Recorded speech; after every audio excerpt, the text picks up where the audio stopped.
50 సంవత్సరాలుగా ఎన్నో జైత్రయాత్రలు, ఎన్నో ల్యాండ్ మార్క్స్, మరెన్నో మైల్ స్టోన్స్ని తెలుగు సినిమా ఇండస్ట్రీకి, తద్వారా భారతీయ చిత్ర పరిశ్రమకి అందించిన మహోన్నతమైన నిర్మాత ఆయనే అశ్విని దత్ చలసాని గారు ఇప్పుడు మనతో పాటు ఉన్నారు.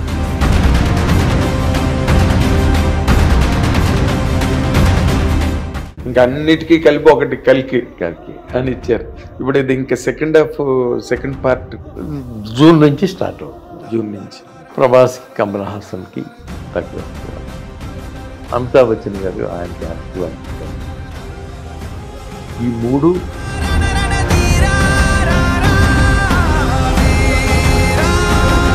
రామారావు గారితో సినిమా చేయకపోవడానికి కారణం అంటే కథలు సరైన కథలు దొరక్కనా, లేకపోతే ఆయన బాగా బిజీ అయిపోవడం వలన? ఆయన బాగా బిజీ అవటం వల్ల ఒకటి, ఆ బిజీలో కూడా నువ్వు జగదేకుడు అతిలోక సుందరి రిలీజ్ అయినప్పుడు, సైక్లోన్లో రిలీజ్ అయినప్పుడు ఆయన ఒక పక్కన తెలుగుదేశం ప్రచారం వస్తున్నారు. నేను గుంటూరులో సినిమా చూసి, న్యూస్ షో చూసి, అమ్మయ్య గుంటూరులో బ్రహ్మాండమైన రెస్పాన్స్ వచ్చింది, ఇక ఈ పాటికి అన్ని చోట్ల బాగానే ఉంటుంది అని అనుకుంటూ వెళ్తున్నాం. ఇంట్లోకి ఆయన కారు వచ్చి ఎదురు వస్తున్నారు. వెళ్కింది ఆపి పీడితే ఆయన ఆపి చెప్పి, వెరీ గుడ్, మంచి సినిమా తీసావు, తుఫాన్ గిఫాన్ అన్నిటినీ లెక్క చేయకుండా వెళ్తా ఉంది, గుడ్.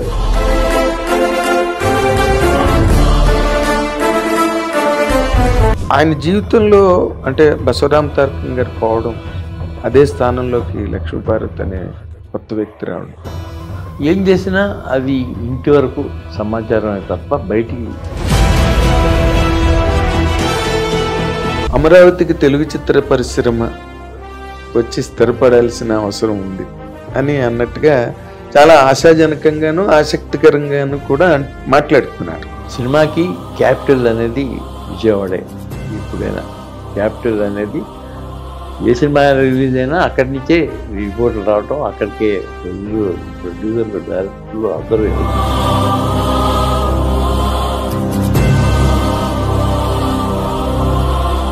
హిట్ టీవీ అభిమాన ప్రేక్షకులకు స్వాగతం. నేను మీ Nagendra Kumar. Welcome to my special programme, my special touch.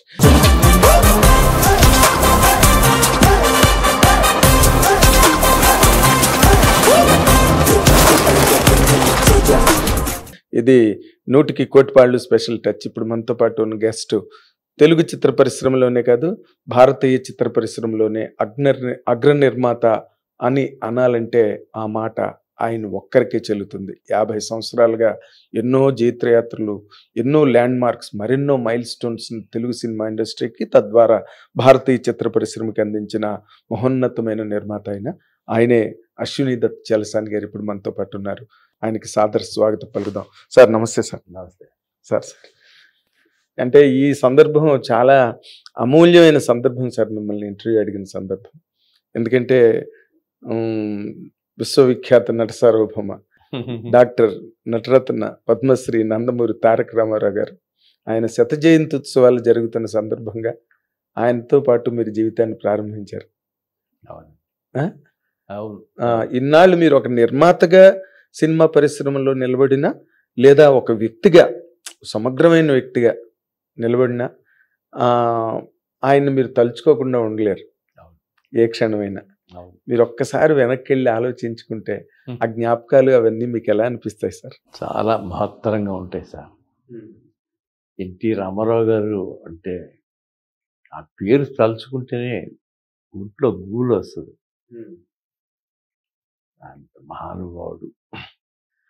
నేను 1974లో ఓసిత్ కథ తీసి దాన్ని ఆయన చూపించడానికి తీసుకెళ్ళాను. నేను ఎవరో ఫలానా అంటే, ఫలానా నువ్వా ధర్మరాజు గారు అబ్బాయి అట్లా పరిచయం అయింది. వచ్చారు, సినిమా చూశారు, చాలా బాగున్నాయి, బాగా తీశాను అంటే, మరి నేను వచ్చింది మీకోసమే సార్, మీతో సినిమా తీయాలి. అసలు సినిమా నీకెందుకు అప్పుడు, మంచి సినిమా తీసావు, అయిపోయింది, వెళ్ళిపో, శుభ్రంగా వెళ్ళి వ్యాపారాలు చేసుకురాగా, ఎందుకు ఈ సినిమా వ్యాపారం? లేదండి, నేను మీతో సినిమా తీస్తానికి వచ్చాను, కేవలం దానికోసమే వచ్చాను అన్నాను. ఆయన ముందు ఒప్పుకోలేదు. ఒక వారం 10 రోజులు జరిగింది. తర్వాత ఇక నా ధైర్యానికి, నా పట్టుదలకి ఆయన లొంగిపోయి, సరే ఏంటి డైరెక్టర్ ఎవరు ఏంటి అని, బాపయ్య గారు డైరెక్టర్ అండి. బాపయ్య గారు మంచి కుర్రాడే అని అలా మొదలైంది. ఆ తర్వాత మంచి రోజు చూసి అడ్వాన్స్ ఇచ్చాం. బాపయ్య గారిని పిలిచారు. ఆయన ఏం కథ అనుకుంటున్నారంటే, ఏదో ఇట్లా ఎదురులేని మనిషి అని ఏదో ఒక టూకీగా చెప్పారు. బాగానే ఉంది అలా. నేను 15 రోజులు 20 రోజులు వచ్చి కథ చెప్తానండి అన్నారు. ఆయనను రాధాకృష్ణ గారు కలిసి, బౌండిపాటి రాధాకృష్ణ గారు. అట్లాగే ఇద్దరు కలిసి వచ్చారు, వెళ్ళారు, కథ చెప్పారు. మరి బాగా ఇంప్రెస్ అయ్యారు. ప్రొసీడ్ అన్నారు. అది మధుర క్షణాలు నా జీవితంలో. అలాంటి మధుర క్షణాలు ఇక ఎంత ఊహించినా రావు. అంటే రోజు ఆయన్ని మీరు వెళ్ళి కలవడం? రోజు పొద్దున్నే 5:00కల్లా వెళ్ళిపోయేవాడిని.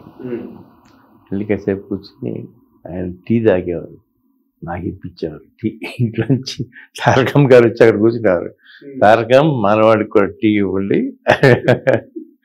అట్లా నాన్న అనే పదం కూడా వాడారు చాలాసార్లు, నాన్న అని. తర్వాత నేను 2 సినిమాలు తీయటానికి నాకు దాదాపు 4.5 ఏళ్ళు పట్టింది.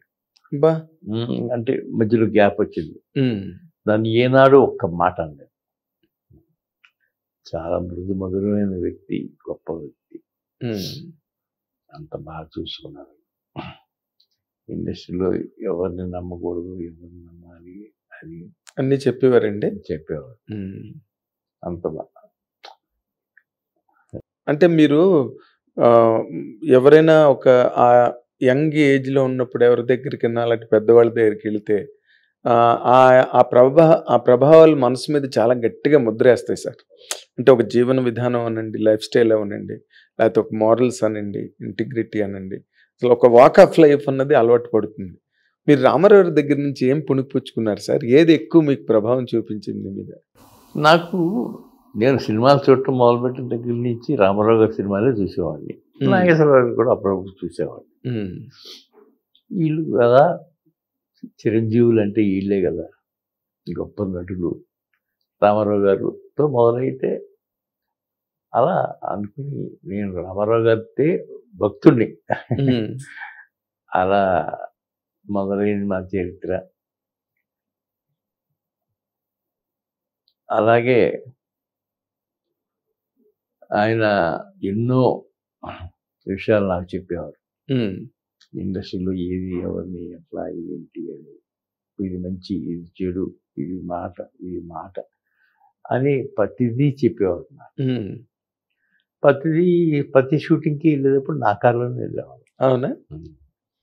అలాగే ఎప్పుడన్నా షూటింగ్ లేదయ్యా, మధ్యాహ్నం నుంచి మనం 11ంటికి వస్తావు నువ్వు, మనిద్దరం కలిసి ఇండియా సిల్క్ హౌస్కి వెళ్దాం, అక్కడ బట్టలు కొనాలి, కాస్ట్యూమ్స్ కొనాలి. అండ్ సొంత సినిమాలు అవి ఉండేవి కదా.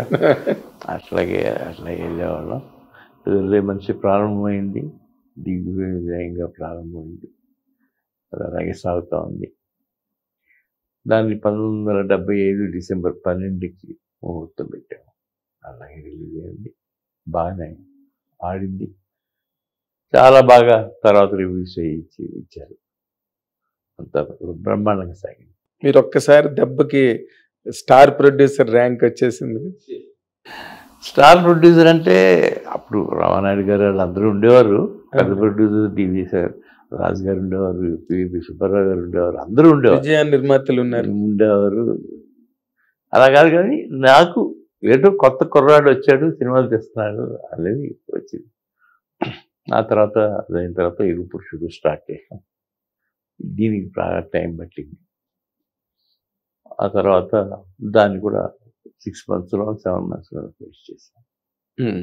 అది కూడా మేలో రిలీజ్ అయింది. ఓకే.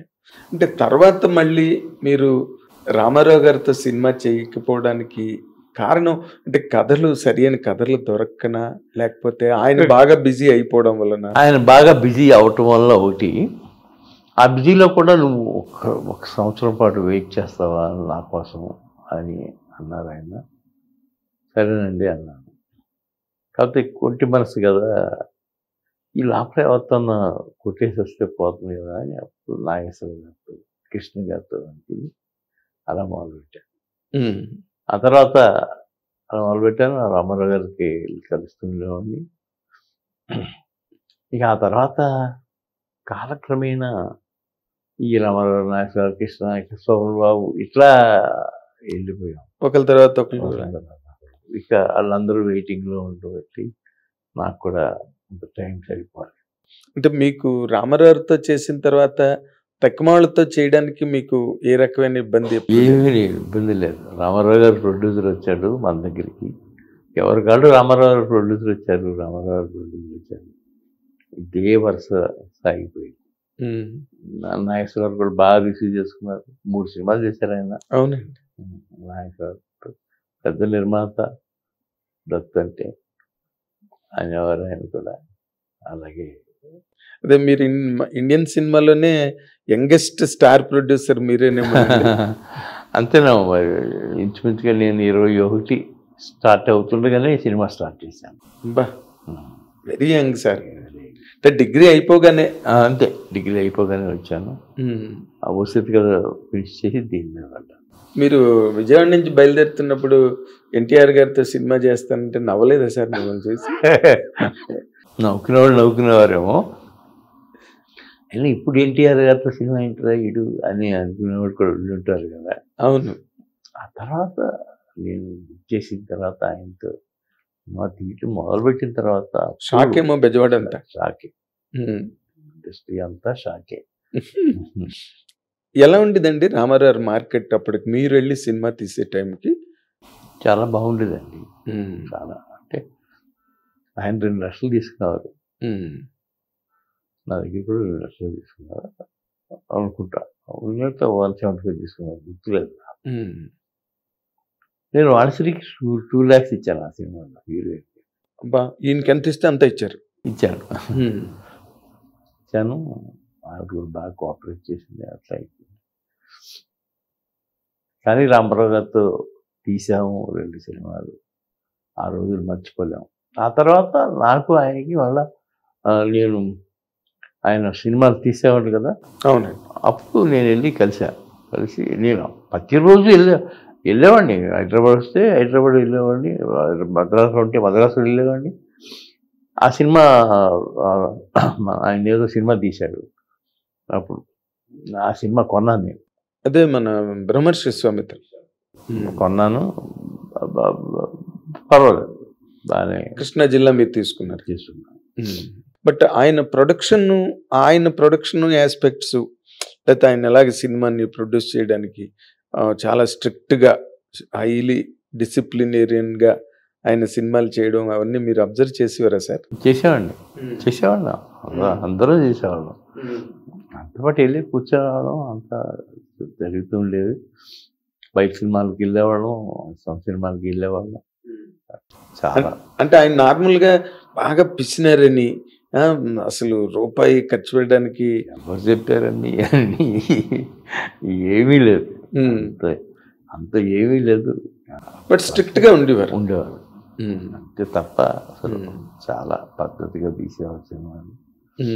అప్పుడు కూడా సూపర్ డూపర్ హిట్లు కూడా తీశారు కదా. అయ్యో, కృష్ణ పాండవి కానీ సీతారాం కళ్యాణ్ ఆయనవన్నీ హిట్లే కదండి. లాస్ట్ డేస్లో చేసిన ఏదో శ్రీనాథ్ కవి సార్వభౌముడు, సమ్రాట్ అశోక్ అవన్నీ కొంచెం ఆయన ఏజ్ మళ్ళీపోయి ఆయనకి.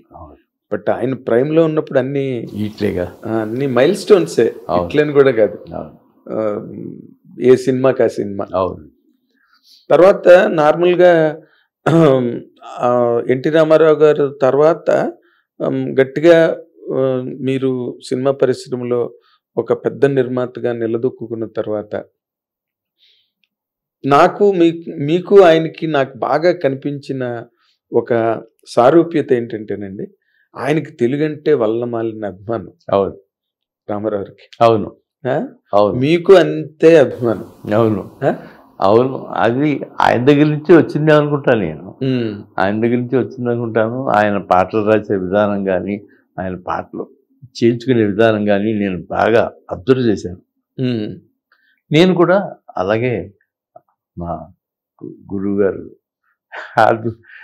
మన ఆత్రేయ గారు. ఆత్రేయ గారి దగ్గరికి వచ్చి అలాగే రాయించుకున్నాను. ఆ తర్వాత ఒక సినిమా తర్వాత రెండో సినిమా తీసేటప్పుడు సుందరరామూర్తి గారు లైన్లోకి వచ్చారు. ఉమ్, సుందరరామూర్తి గారు ఎందుకు లైన్లోకి వచ్చారంటే నాకు విశ్వనాథ్ గారు పరిచయం చేశారు. మీ ఊరేనయ్యా, నువ్వు ఒకసారి వచ్చేటప్పుడు ఆయన ఎక్కించురా, పని ఉందిరా ఆయనతో నాకు అన్నారు. ఉమ్. ఆయన తీసుకుని వచ్చాను నేను. ఓ, మీరే తీసుకొచ్చారు ఆయన? నేనే తీసుకొచ్చాను ఆయన. ఉమ్, ఇల్లు తీసుకొచ్చాను. ఉమ్, ఆ తర్వాత ఆయన నాకు ఇంట్రెస్ట్ అంటే ఏదో పడదండి అది ఇది అన్నారు. కానీ ఇక ఆ తర్వాత ఆయన మాట్లాడే ప్రారంభమైంది. నా లైఫ్ అంతా ఆత్రేయ గారు, సుందరరామూర్తి గారు అంతే. ఆ తర్వాత సుందరరామూర్తి గారు ఆఖరిలో ఉండగా సీతారామ శాస్త్రి గారు ఇచ్చారు. అవును. ముగ్గురు రైటర్స్తోనూ నా జీవితం సగం వెళ్ళిపోయిందనే అనుకోవాలి. అవునండి. మరి మీరు యంగ్ 21 years వచ్చినప్పటికీ ఆత్రేయ గారు మంచి ప్రేమలో ఉన్నారు. మంచి ప్రేమలో ఉన్నారు.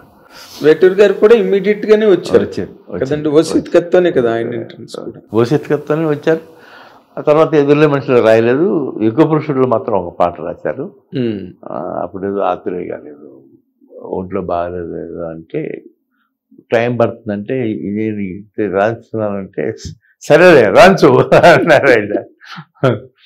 అలాగా ఆయనతో మొదలయ్యి ఆ తర్వాత నుంచి ఒక పాట ఆయన ఒక పాట ఇట్టారు. అట్లా ఆత్రేయ గారు కన్ను మూశారు. తర్వాత ఇక సుందరరామూర్తి గారితో టేక్ ఆఫ్ ఆయన. మీ బ్యానర్ కి అన్ని మంచి హిట్లే కదా, అన్ని హిట్లే కదా. అన్ని హిట్లే. ఈ పాట అసలు జగదేకుడతలు వస్తుందిలో అయితే ప్రతి పాట ఒక ఆణిముత్యం. ప్రతి పాట చూడాలి. వీళ్ళు అన్ని పాటలు ఆయనే రాశారు కదా. అవునండి, సింగిల్ కార్డ్ కదా. Single card. ఆ తర్వాత మీకు రామారావుతో ఉన్న అనుబంధాన్ని గురించి చెప్పాలంటే, గుర్తు చేసుకోవాలంటే ఒకసారి ఎప్పుడో మీరు ఎక్కడో చెప్పడం, నాతో అనడం, జగదేకుడు అతిలోక సుందరి రిలీజ్ అయినప్పుడు, సైక్లోన్లో రిలీజ్ అయినప్పుడు ఆయన ఒక పక్కన తెలుగుదేశం ప్రచారం వస్తున్నారు.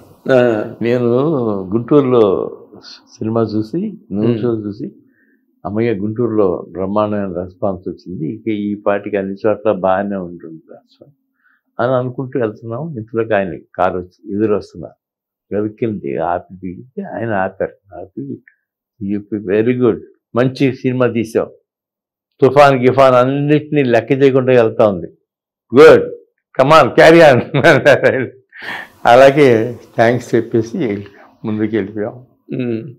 ఆయన చెప్పిన మాట నిజమైంది. అంటే ఆయనకి ఇంకెవరితో మీరు తీస్తున్నారు ఏంటి అవన్నీ ఏం పట్టించుకున్నారు కాదు, అడిగేవారు. నువ్వు ఏంటి ఇప్పుడు ఏ సినిమా తీస్తున్నావు? ఓహో చిరంజీవి గారు ఇస్తున్నారా, తర్వాత ఏంటి, ఇట్లా అన్ని అడిగి తెలుసుకునేవారు. సమాచారం వదిలిపెట్టేవారు కాదు. ఇప్పుడు నార్మల్గా ఆయన జీవితంలో నటుడుగా, నిర్మాతగా, దర్శకుడిగా ఎన్ని రకాలుగా ఆయన జీవితం అంతా బిజీగా ఉన్న సంప్రదాయాలకి, ఇంటి ఆచారాలకి, పిల్లలు, పెళ్ళిళ్ళు, వీటన్నిటికీ ఆయన చాలా ప్రాముఖ్యత ఇచ్చేవారు కదండి. ఇచ్చేవారండి, చాలా ఎక్కువ ప్రాముఖ్యత ఇచ్చేవారు. ఆ పెళ్ళిళ్ళప్పుడు జనరల్గా మేము ఆయనతో పాటే పట్టణ గిట్టన కార్యక్రమం అన్నీ చేసేవాళ్ళం. ఆ రోజులు మర్చిపోలేము. నార్మల్ అంటే మనం ఆయన జీవితాన్ని పరిపూర్ణంగా మొత్తం చూసాం ఆఖరి క్షణం వరకు.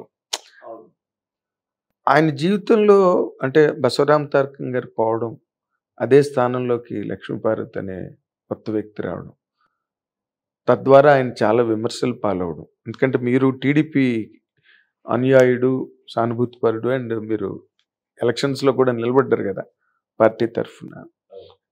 అది ఆ సంఘటన అన్నది ఆయన జీవితాన్ని బాగా ప్రభావితం చేసింది కదండి. ఏం చేసినా అది ఇంటి వరకు సమాచారమే తప్ప బయటికి ఎక్కువ రానిచ్చేవాడు కాదు. నేను కూడా దాని సమాచారం వచ్చిన నాకు కూడా ఏమి తెలియదు అన్నట్టుగానే ఉండేవారు. అందుకు తప్ప వేరే. ఆ తర్వాత ఇక ఆయన ఆఖరి రోజుల్లో అంతవరకే మనకు తెలుసు. అదేలేండి. బట్ ఆవిడ ఉండగా కూడా మేము వెళ్ళేవాళ్ళం ఎప్పటికప్పుడు. సీఎల్ ఇచ్చేవారు, అన్నీ మంచి చెడులు అన్నీ తెలుసుకుంటూ ఉండేవారు. తర్వాత రామారావు గారు తర్వాత మీకు అంత గట్టి అనుబంధం ఉన్న ఒక వ్యక్తిగా, ఒక హీరోగా మీ చిరంజీవి గారే అని మాకు అనిపిస్తుంది. మీతో మీకు ఎక్కువ అంతతో చేసిన సినిమాలు అవును, ఆయనతోనే మీకు ఎక్కువ అనుబంధం ఉన్నట్టుగా అనిపిస్తుంది. 4 సినిమాలు జగదేకుడు అతిలోక సుందరి, చూడాలని ఉంది, ఇంద్ర, జై చిరంజీవి. 4 సినిమాలు 4 రకాలండి. అందులో కొద్దిగా జై చిరంజీవ మెట్టు తక్కువగా అనిపిస్తుంది, కానీ ఈ 4 సినిమాలు, ఆ 3 సినిమాలు అయితే వరప్రసాదం. చిరంజీవి గారికి నాకు గొప్ప ప్రసాదం. చిరంజీవి గారు కూడా అంతటి మహోన్నత వ్యక్తి. ఆయన ఏదనుకుంటే అది జరిగేది. అలాగే ఇట్లాగే అనుకుందాం, ఇట్లాగే చేసుకుందాం అని అనేవారు పాప. ఇప్పుడు ఆయనతో కూడా తీయాలి, ఏదో కథ కోసం ఎదుగుతున్నాను. ఇప్పుడు ఒకసారి దొరుకుతుంది, తీస్తాను, తొందరలోనే ఉంటుందండి. ఉంటుంది. Okay okay. అంటే మీరు నార్మల్గా ఆయనతోని ఒక బ్రదర్లీ అటాచ్మెంట్, మీకు షేరింగ్ అండ్ కేరింగ్ అనే ఆస్పెక్ట్ లో ఆయనతో ఎలా ఉంటుంది సార్ మీ మూమెంట్? చాలా బాగుంటుందండి. చిరంజీవి గారితో కేరింగ్ అంటే మామూలుగా ఉండదు. ఆయన షూటింగ్ లేకపోయినా నన్ను పిలిచి కూర్చోబెట్టి కబుర్లు చెప్పి, అవి చెప్పి, ఇవి చెప్పి, లేకపోతే వేరే ఫ్లోర్లో ఉన్నా నేను వెళ్ళి కూర్చునేవాడిని. అట్లాగే మధురాతి మధురం. మొన్న ఇంద్ర కూడా మీరు 22 సంవత్సరాలు కంప్లీట్ అవుతున్న సందర్భంలో మీ అందరూ కలిసి బాగా సెలబ్రేట్ చేసుకున్నారు. చేశాం, బ్రహ్మాండంగా చేసుకున్నాం. ఆయన నాకు మంచి కృష్ణుడిది శంఖం వచ్చారు. మధురాతి మధురం. అవునండి. తర్వాత ఇన్ జనరల్ గా మీరు పెద్ద హీరోలతో చేస్తూ అందరు యంగ్ హీరోస్ ని దాదాపుగా ఈ తరంలో ఉన్న హీరోలందరినీ మీరే ఇంట్రడ్యూస్ చేశారు. నేనే ఇంట్రడ్యూస్ చేశాను. మీరే ఇంట్రడ్యూస్ చేశారు. ఫస్ట్ ఇంట్రడ్యూస్ చేయమని నన్ను అడిగింది కృష్ణ గారు, మహేష్ బాబు. ఓకే, అది చేసాం. దాని తర్వాత చిరంజీవి గారు కూడా అడిగారు, నువ్వు ఇప్పటికైనా వాడితో సినిమా తీద్దు కానీ నువ్వు రెడీగా ఉండు అన్నాడు. అట్లే తర్వాత బన్నీ, తర్వాత తారక్, ఇలా అందరితో తీసాం. అదే ఒక్క ప్రభాస్ ఒక్కటే మీ బ్యానర్ నేను మిస్ అయ్యాను. అది ప్రభాస్ది కలవాలి, కలిసి కథ చెప్పాలి అని అనుకున్నాం. అది అతను కూడా ప్రిపేర్ అయ్యి ఉంటాడు అనుకుంటాను. అనుకునే లోపల అది బయలుదేరి వైజాగ్ నుంచి వస్తా ట్రైను అక్కడెక్కడో మిస్ అయిపోయింది. ఆయన ఊరికి వెళ్ళి అక్కడే ఆయన ఆగిపోయాడు. వైజాగ్ నుంచి అటు ఈస్ట్ గోదావరి, వాళ్ళు వెస్ట్ గోదావరి, వాళ్ళు ఊరికి వెళ్ళిపోయారు. ఇది మనం ఇంతలోకి మన మోహన్ గెస్ట్ గారు బలవంతంతో వాళ్ళ అబ్బాయితో తీసాం సినిమా, స్టూడెంట్ నెంబర్ 1. అదొకటి ఇంట్రడక్షన్ చేసింది. అవునండి. వాళ్ళతో మీ మూమెంట్ ఎట్లా ఉంటుందండి? ఇప్పుడు అందరూ టాప్ లో ఉన్నారు, మీరు ఇంట్రడ్యూస్ చేసిన వాళ్ళందరూ కూడా. అవును, పక్కనేమో అల్లు అర్జున్, పుష్ప అని పెద్ద రేంజ్, అంతకు ముందు అలవైకుంఠపురం, ఇంకా జూనియర్ ఎన్టీఆర్, మహేష్ బాబు ఎక్కడో ఉన్నాడు. అవును, అన్నీ బాగుంటాయి, అన్నీ చాలా బాగుంటాయి. వాళ్ళు కనపెడితే నన్ను కావాల్చుకుంటారు, నేను కావాల్చుకుంటాను. నేను అవసరమైతేనే వెళ్తాను. నేను సినిమా తీద్దాము అనుకున్నప్పుడు వెళ్తాను. అలాగే మహేష్ బాబుతో 3 సినిమాలు తీశాను. అవును, ఎన్టీఆర్తో 3 సినిమాలు తీశాను. అలాగే ప్రభాస్ కోసం వెయిట్ చేశాను. ప్రభాస్ క్లాసిక్లు ఇచ్చారు, తీసాను. కలికి తీసారు, వరల్డ్ హిట్ ఇచ్చారు కదా మీరు. మామూలు అంటే ముందు ఫస్ట్ ఇంట్రడ్యూస్ చేయని ఇది పోయిందండి, ఇంకా అన్నిటికీ కలిపి ఒకటి కలికి అని ఇచ్చారు. ఇప్పుడు ఇది ఇంకా సెకండ్ పార్ట్ జూన్ నుంచి స్టార్ట్ అవుతుంది. జూన్ నుంచి ఈ లోపల మాకు మా హీరో తగిలాడు మాకు, దుల్కర్ సల్మాన్. అవునండి, దుల్కర్ సల్మాన్ తీసుకొచ్చాం. 2 సినిమాలు తీసాం. 2 సినిమాలు ఆణిముచ్చాలు. ఇప్పుడు 3వ తీయబోతున్నాం. కానీ మీరు అంత కెరీర్ ఒక ఎత్తు అయితే మహానటి అండ్ తర్వాత సీతారామం ఏం ఫిల్మ్స్ అంటే అవి నిజంగా చాలా గొప్ప సినిమాలు. మహానటి అది మా అల్లుడు తీశాడు.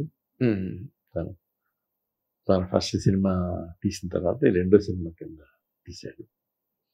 అదే ఎక్కడ జంకలేదు, ఏమాత్రం టకటక తీసుకుంటే వెళ్ళాడు. అప్పుడు తర్వాత సినిమా ఇది దుల్కర్ సల్మాన్, ఇది ప్రభాస్ది అని చెప్పి అవి కూడా కదలాడు. అతను జీవితంలో ఎప్పటికైనా ఓటమి ఉండదు అని నేను ఎందుకో గట్టిగా నమ్ముతాను. ఎవరు? నాగేశ్వరుడు. అతని ఆలోచన విధానం కానీ ఇది కానీ చాలా మంచి డైరెక్టర్. అదే మీరు ఇప్పుడు మంచి డైరెక్టర్ మహానటి కల్కి ఇచ్చేసిన తర్వాత అనలేదు సార్. నేనే ప్రత్యక్ష సాక్షి దానికి. మహానటి మీరు రషెస్ చూసి మన వైజయంతి మ్యూజిక్ ఆఫీసులో కూర్చున్నప్పుడు నాతో అన్నారు, మీరు మంచి డైరెక్టర్ దొరికాడు మనకి బ్యానర్ కి నాగేంద్ర. సో మీ అబ్జర్వేషన్ అన్నది ఎంత పర్ఫెక్ట్ అన్నది నాకు ఒక్కడికి తెలుసు సార్. అది ఇప్పుడు ఇన్ జనరల్గా ఈ మధ్య జరుగుతున్న ఇష్యూస్కి సంబంధించి కనుక మనం ఆలోచిస్తే అక్కడ చంద్రబాబు నాయుడు గారు, పవన్ కళ్యాణ్ గారు ఇద్దరు కూడా అమరావతికి తెలుగు చిత్ర పరిశ్రమ వచ్చి స్థిరపడాల్సిన అవసరం ఉంది అని అన్నట్టుగా చాలా ఆశాజనకంగాను ఆసక్తికరంగాను కూడా మాట్లాడుతున్నారు. మీరు బెజవాడ వాస్తవ్యులు, తెలుగు చిత్ర పరిశ్రమకి అదే రాజధాని ఆ రోజుల్లో. దాని ప్రయాణం తలుచుకుంటే ఏమనిపిస్తుంది సార్ మీకు? ప్రయాణం అంటే ఎప్పుడైనా సినిమాకి క్యాపిటల్ అనేది విజయవాడే. ఎప్పుడైనా క్యాపిటల్ అనేది ఏ సినిమా రిలీజ్ అయినా అక్కడి నుంచే రిపోర్ట్లు రావటం, అక్కడికే ప్రొడ్యూసర్లు డైరెక్టర్లు అందరూ వెళ్ళటం, అక్కడి నుంచి సినిమా చూడటం. దాని నుంచి చుట్టుపక్కల రాధాకృష్ణ అని చాలా సినిమాలు కూడా విజయవాడలో తీశారు. కాకపోతే అవుట్డోర్లు ఎక్కువ జరిగాయి ఈస్ట్ గోదావరి, వైజాగ్ అక్కడ జరిగాయి, చిత్తూరు జరిగాయి. ఇప్పుడు చంద్రబాబు గారు ఇప్పుడు ఆ సిటీ అయిన తర్వాత మొదలు పెడదామని అంటున్నారు. అమరావతి కంప్లీట్ అయ్యాక చేస్తారు. వాళ్ళిద్దరూ తలుచుకుంటే చేయండి. Of course. అంటే ఇప్పుడు హైదరాబాద్ బేసిక్గా ఆయన ఆ మాట ఆ రోజు అన్నమాట ఏంటంటే మొదటంతా విజయవాడ క్యాపిటల్గా ఉండేది, కాకపోతే తెలుగు చిత్ర పరిశ్రమ హైదరాబాద్కి షిఫ్ట్ అవ్వాలి, స్వరాష్ట్రానికి రావాలి అనే ఒక ఉద్యమంలాగా వచ్చి అక్కడ సెటిల్ అయింది అని అన్నారు. మరి విజయవాడని మొన్న ఆదిశేషు గారు నేను ఇంటర్వ్యూ చేస్తుంటే ఆయన మాట చెప్పారు, మేము మొట్టమొదటి అసలు బెజవాడలోనే స్టూడియో కట్టాలనుకున్నారు వాళ్ళు. అవునండి, అనుకున్నాము. బట్ అక్కడ అది ఎందుకో కుదరలేదు ఏ కారణంగా. అప్పుడు ఎవరో మాకు ఇక్కడ ఫోర్స్ చేశారు ఇక్కడ కట్టమని అని చెప్పి. అసలు అక్కడ బెజవాడలోని ఇండస్ట్రీ క్యాపిటల్గా ఉండి సినిమా రిలీజ్ అవగానే రాత్రికి రాత్రి అందరూ విజయవాడ వచ్చి అక్కడే సక్సెస్ మీట్లు, అక్కడే ప్రెస్ మీట్లు. హైదరాబాద్ అనేది తెలియదు సార్, తెలియదు. హైదరాబాదు అనేది నాగేశ్వరరావు గారు వచ్చిన తర్వాత నాగేశ్వరరావు గారు వల్ల ఇంప్రూవ్ అయ్యి ఇవాళ దిలీప్ మేనేజింగ్ గా ఇవాళ ఇన్ని సినిమాలు ఇక్కడ జరుగుతున్నాయి అంటే అదే కారణం. నాగేశ్వరరావు బేస్. అవునండి, అదే మీరు ఒకసారి చెప్పారు స్టూడియో డెవలప్ చేయడానికి, రోడ్లు వేయడానికి కూడా పిలిచి 50,000 కావాలి తప్పు రేపు పొద్దున్న నాకు, నేను రోడ్లు వేయించాలి కదా, చూస్తున్నావు కదా అన్న. నేను ఇమ్మీడియట్గా 50 తీసుకెళ్ళి ఇచ్చాను. అలా అప్పట్లో ఆర్టిస్టులు మనం అంటే ఏమి తేడా ఉండేది కాదు, అవినాభావ సంబంధం. ఒకరికొకరు కలిసిమెలిసి ఉండేవాళ్ళు, పద్ధతి వేరుగా ఉండేది సార్. తర్వాత ఇప్పుడు యాక్చువల్గా అప్పట్లో విజయవాడ తీసిన సినిమాలు అవన్నీ పక్కన పెడితే తెలుగు సినిమా ఇండస్ట్రీకి మీరు జగదేకుడి అతిలోక సుందరితో ఒక భారీ బడ్జెట్ సినిమా అంటే ఏంటో, భారీ సెటిల్ అంటే ఏంటో అన్నది మీరు ఫస్ట్ టేస్ట్ చూపించింది మీరే సార్ తెలుగు సినిమా ఇండస్ట్రీ. ఆ రోజున ఈ టిక్కెట్లు రేట్లు పెంచుకోవాలి, లేకపోతే టికెట్ హైక్ ఉంటే మనకి ప్రొడ్యూసర్కి హెల్ప్ అవుతుంది, ఇలాంటివి ఏమైనా ఉండేవా సార్ ఆ రోజు? ఎప్పుడు ఉండేవి కాదు అసలు. ఎప్పుడు అసలు ఆ విధానం ఎప్పుడు లేదు అసలు. ఏదన్నా ఇప్పుడు లేటెస్ట్గా ఏదన్నా 10-15 ఏళ్ళ క్రితం బాంబేలో ఏమన్నా స్టార్ట్ అయ్యి ఉంటుంది కానీ అసలు మనకి ఎప్పుడూ లేదు ఇది. కాకపోతే కొంతమంది కొన్ని సినిమాలకి పెంచుకుందాం అనుకున్నప్పుడు వెళ్ళి అడిగితే తప్పులేదు, వెళ్ళి అడుగుదాము అనే కండిషన్లోనే వచ్చాం. అలాగే నా సైడ్ నుంచి నేను పెంచింది ఫస్ట్ మా సినిమా కల్కి. అప్పుడు ఎంత 100-150 పెంచాం 1 వీక్ కోసం అంతే తప్ప దాని నుంచి ఎప్పుడు పెంచలేదు. పెంచడం కూడా అంత మంచిది కూడా కాదని నా అభిప్రాయం. పెంచడం మంచిది కాదు అంటే ఫుట్బాల్ ఇంపార్టెంట్ కానీ ఆ వారం రోజుల రెవెన్యూ ఇంపార్టెంట్ కానే కాదు. బట్ ఇప్పుడు రేవంత్ రెడ్డి గారు ఎట్టి పరిస్థితుల్లోని పెంచేదే లేదు తగ్గేదేలే అనే టైప్లోనైనా పెంచేదే లేదని చెప్పారు. కానీ మళ్ళీ నిన్న రిలీజ్ అయిన సినిమాకి ఆయన హెల్ప్ చేశారండి. ఏదో ఇచ్చినట్టు తక్కువ పెంచారు, చాలా తక్కువ పెంచారు. ఈ పెంపకాలు తగ్గింపులు అన్నవి ఈ మన తాలూకా రెవెన్యూ మోడల్స్ని కానీ లేకపోతే ఇన్కమ్ని కానీ ఇంపాక్ట్ చేసే అవకాశం ఉందా సార్? పెద్దగా ఇంపాక్ట్ చేయరు కానండి. 800, 900, 1000 అలా పెంచుకుంటూ వెళ్తే మాత్రం ప్రమాదం. అది ప్రమాదకారి. సో ఫస్ట్ వీక్లో 150, 100 పెంచడం అనేది రీజన్ తప్ప ఇలా పెంచడం అనేది చాలా అన్రీజనబుల్. అంటే అదే బ్లాక్ ఇండస్ట్రీకి వెళ్ళిపోయే బదులు గవర్నమెంట్కి వస్తేనే మంచిది అన్నది ఒక ఫీలింగ్ ఏదో ఉన్నది ఉంటుంది. లేకపోతే బ్లాక్ టికెట్లు అమ్ముతారు కదా.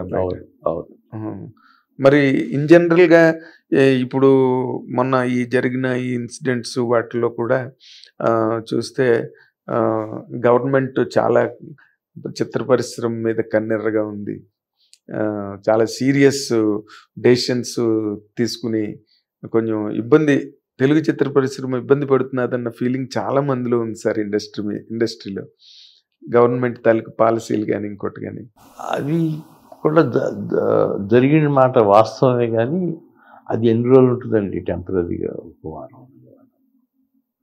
ఆ సినిమా ఏదో పెంచిన తర్వాత అది చాలా అబ్నార్మల్గా పెంచారు అనేది ఫీలింగ్ వచ్చింది. ఆ తర్వాత ఇప్పుడు ఒక సినిమా కూడా మన కొద్దిగా పెంచారు తప్ప ఇది కరెక్ట్ కాదు. పెంచడం అంటూ జరిగితే అందరూ ఇప్పుడు లైమ్ లైట్లో ఉన్న 5-6 హీరోలకే పెంచగలుగుతారు తప్ప అందరికీ పెంచలేరు. డిమాండ్ ఉన్న చోటే పెంచాలి, ఆ క్రేజ్ గట్ట ఉంది అంతే. అంటే అసలు ఆ రోజుల్లో పాన్ ఇండియా లేని రోజుల్లో మామూలుగా ఆంధ్ర సీడెడ్ రాయలసీమ వరకే పరిమితం అయి ఉండేది తెలుగు సినిమా. అవును. అప్పుడే అసలు మీరు అంత డబ్బు ఖర్చు పెట్టి మామూలుగా దాడించారు. ఇప్పుడు పాన్ ఇండియా రిలీజులకు వచ్చిన తర్వాత కూడా ఈ టికెట్ పెంపు అన్నది అవసరం అనిపిస్తుందండి. పాన్ ఇండియా రిలీజులకు వెళ్ళి మన తెలుగు సినిమా అంత అవసరం లేదని అనుకుంటున్నాను. నేను మన సినిమా తీశాను కదా కల్కి, మరి పాన్ ఇండియా లెవెల్లోనే రిలీజ్ చేసాం. 100% ఆ లెవెల్లోనే కలెక్షన్స్ వచ్చినాయి. దానికి ఫస్ట్ 1 వీకే పెంచాను తప్ప 8th డే తర్వాత అసలు ఎక్కడా పెంచలేదు. అది అందరూ ఫ్యాన్స్ కానీ ఎవరైనా కానీ వచ్చారు, సినిమా చూశారు.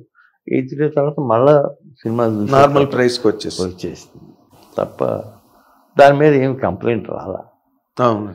మరి అట్లా చేసుకుంటే అసలు ఏ గొడవ ఉండదు. అది అంటే ఎవరికి ఇబ్బంది లేకుండా చేసుకుంటే. తర్వాత అసలు మీ లైఫ్లో బాగా మోస్ట్ ఇంపార్టెంట్ రోల్ ప్లే చేసింది ఒక ఫ్రెండ్గా కానీ లేకపోతే సినిమాకి సంబంధించిన ఒక ప్రధానమైన ఎలిమెంట్గా కానీ ఉన్న ఎస్పి బాలసుబ్రహ్మణ్యం గారు సడన్గా మిస్ అయిపోయారండి. చాలా చాలా దురదృష్టం. నేను బాలసుబ్రహ్మణ్యం గారు వచ్చిన కొత్తలో నేను సినిమా వచ్చిన దగ్గర నుంచి పాడించింది బాలుతోనే. అవునండి. ఘంటసాల గారు లేరు కదా, అవును, 70 నెలల్లో పోయారు మీరు వచ్చే పోయారు. టైంకి. నేను వచ్చే టైంకి పోయారు, కోసేది కథలు ఉండగా పోయారు. అవును. అక్కడి నుంచి అన్ని బాలుయే పాడారు. నేను బాలు గారు మహాదేవన్ చాలా క్లోజ్గా ఉండేవాడు. ఆయన ప్రతిరోజు మా ఇంట్లో ఆఫీసుకి రావటం, మా ఆఫీసులో ఉండటం, ఇవన్నీ గర్వకారణంగా ఉంటాయి చెప్పుకుంటారు. అవునండి. బాలు లాంటి వాడితో సహవాసం అంటే ఎంత బాగుంటుంది, మధురంగా ఉంటుంది. బాగా మూవ్ అయ్యేవారండి ఇద్దరు. చాలా బాగా అంటే ఇద్దరు బాగా యంగ్స్టర్స్ కదా. యంగ్స్టర్స్ కదా, నన్ను చూసి ఏమిటే అంత లావు అయిపోతున్నావు ఏంటి, అంత లావు అయితే ఇది ఎట్లా నిన్ను నాలాగా సన్నబడు అంత జోకులుగా అన్ని బాగుండే. ఇప్పుడు మళ్ళీ వాళ్ళ అబ్బాయి పాడుతున్నారు. మీ సినిమా. నేను చరణ్తో ఎప్పుడు సినిమా మొదలుపెట్టినా ప్రతి పాట, ఒక పాట 2 పాటలు ఉంటాయి చరణ్తో. ఎగ్జాక్ట్లీ సార్, మొన్న కూడా మీరు సీతారామంలో పట్టుబట్టి మరి పాడించారు. చరణ్ వాయిస్ ఉండాలని చెప్పి. ఇంత జర్నీలో మీరు ఎప్పుడు స్టూడియో నిర్మాణం ఉన్న దాని గురించి ఆలోచించలేదా సార్? లేదండి, ఆలోచించలేదండి. ఎప్పటికప్పుడు మనకి స్టూడియో నిర్మాణం కంటే సినిమా నిర్మాణం ఎక్కువ ఉండేది పట్టుదల కింద. సార్ నాకు ఈ స్టూడియోలు అన్నీ మనయ్యే కదా, అవును. దేనికి స్టూడియో నిర్మాణం చేయాలి, అందరూ మీకు చాలా చాలా క్లోజే కదా. అవును. ఇప్పుడు నెక్స్ట్ కమింగ్ డేస్ లో ఇప్పుడు మళ్ళీ శ్రీకాంత్ కొడుకుతో కూడా మీ పెళ్లి సందడి హీరో శ్రీకాంత్, అవునండి, వాళ్ళ అబ్బాయితో సినిమా చేస్తున్నాము. 3 షెడ్యూల్స్ అని, 4వ షెడ్యూల్ మొదలవ్వాలి, అయిపోతుంది. అది కూడా పెద్ద మంచి హిట్ అవుతుందని అనుకుంటున్నాను. అదే సబ్జెక్ట్ కూడా ఏదో చాలా కొత్తగా ఉంటుంది. దాని తర్వాత దుల్కర్ గారితో మళ్ళీ ఇమీడియట్ గా దాని తర్వాత కల్కి 2 రిలీజ్ ఎప్పుడు 2026 సార్? 26 మళ్ళీ దాంతో ఇప్పుడు అంటే ఫస్ట్ హాఫ్ లో లేని క్యారెక్టర్లన్నీ అంటే అప్పుడప్పుడు అలాగా శాంపిల్ గా వచ్చిన క్యారెక్టర్ కమల్ హాసన్ దాంట్లో. ఇప్పుడు కంప్లీట్ కమల్ హాసన్ మీద ఎక్కువ బ్యాంకింగ్ ఉంటుంది సార్ సెకండ్ పార్ట్ కంప్లీట్గా కమల్ హాసనే ఉంటాడు అసలు. ప్రభాస్కి కమల్ హాసన్కి తగ్గకపోవాలి. అమితాబ్ బచ్చన్ గారు ఆయన క్యారెక్టర్లో ఆయన ఉంటారు. ఈ 3 పట్టుత్వం గల క్యారెక్టర్. దాని తర్వాత ఆ అమ్మాయి కొత్త క్యారెక్టర్లు ఇంకేమో వస్తాయని నేను అనుకోవట్లేదు. అది ఇంకా డైరెక్టర్ని బట్టి వాళ్ళు ఏం డిజైన్ చేస్తున్నారు ఇంకా. బట్ ఈ 3 మెయిన్ పిల్లర్స్ ఈ 3 ఆ అమ్మాయి 4. దీపిక పడుకునే character. Very nice sir, thank you. ఎందుకంటే ఇంకా రామారావు గారి గురించి మాట్లాడగలిగే వాళ్ళు మీరు తప్పితే మరి ఎవరు లేరు. అలనాడు ఆయన మహానుభావుడు రామారావుతో మొదలెడితే ఈ రోజున శ్రీకాంత్ కొడుకు రోషన్ వరకు సినిమాలు చేస్తూనే ఉంటారు. రేపు రోషన్ పెళ్ళి రోషన్ కొడుకు పుట్టినా కూడా మీరు సినిమా. చాలా థ్యాంక్స్ సార్. అండ్ మీకు ముందుగానే సంక్రాంతి శుభాకాంక్షలు, నూతన సంవత్సర శుభాకాంక్షలు. మీ పేరు ఎప్పుడు చిరస్థాయిగా భారతీయ సినీ చిత్ర పరిశ్రమ చరిత్రలో సువర్ణాక్షరాలతో నిలబడాలని మా హిట్ టీవీ ప్రేక్షకుల తరఫున కోరుకుంటున్నాం సార్. థ్యాంక్ యూ, నమస్తే సార్. అది ఆ మహానుభావుడి జీవిత ప్రయాణమే ఒక గొప్ప అటువంటి ప్రయాణం, చాలా అసలు అరుదైన ప్రయాణం అయింది. ఆ ప్రయాణం నిండా అద్భుతమైన విజయ ద్వీపాలు జీవితం అంతా. నిజంగా ఆదర్శప్రాయమైన నిర్మాత అండ్ అమూల్యమైన జీవితం అయింది, ఆదర్శప్రాయమైన జీవితం. అటువంటి మహానుభావుడితో ఇంటర్వ్యూ చేసినందుకు చాలా చాలా ఆనందంగా ఉంది. And thank you watching. Thank you. Hit TV app, ఇందులో short news, live news, entertainment shows, movies, digital magazines తో పాటు మీ జిల్లా వార్తలను కూడా ఫ్రీగా చూడొచ్చు. అంతేకాదు కేజీ నుంచి పీజీ వరకు విద్యార్థులకు స్కాలర్షిప్ కూడా అందిస్తున్నాం. ప్రతి వారం 10 మందికి లక్కీ డ్రా ద్వారా ఒక్కొక్కరికి 10,000 రూపాయలు అందిస్తున్నాం. ఇంకెందుకు ఆలస్యం, వెంటనే హిట్ టీవీ యాప్ ని డౌన్లోడ్ చేసుకుని ఫ్రీగా ఎంటర్టైన్మెంట్ పొందండి. Hit TV app. Hit TV app. Please download hit TV app. Hit TV యాప్ని ఫ్రీగా డౌన్లోడ్ చేసుకొని ఎంజాయ్ చేయండి. మీకు నచ్చిన ఎంటర్టైన్మెంట్ కోసం హిట్ టీవీ యాప్ ని ఫ్రీగా డౌన్లోడ్ చేసుకుని ఎంజాయ్ చేయండి. హిట్ టీవీ యాప్ని డౌన్లోడ్ చేసుకుని ఆస్వాదించండి, ఆశీర్వదించండి. ఇంతమంది సెలబ్రిటీలు హిట్ టీవీ యాప్ ని డౌన్లోడ్ చేసుకోండి అని చెప్తున్నారంటే ఎంత మంచి యాప్ ఆలోచించండి. అమెరికా అమెరికా అమెరికా అమెరికాలో చదవాలనుకునే వాళ్ళకి విశ్వసనీయమైన పేరు మన శౌర్య కన్సల్టెన్సీ. UK లో 1 year masters, UK లో 1 year masters, 2 years work permit up to 5 years visa. Contact Saurya Consultancy. Contact 89851 89851.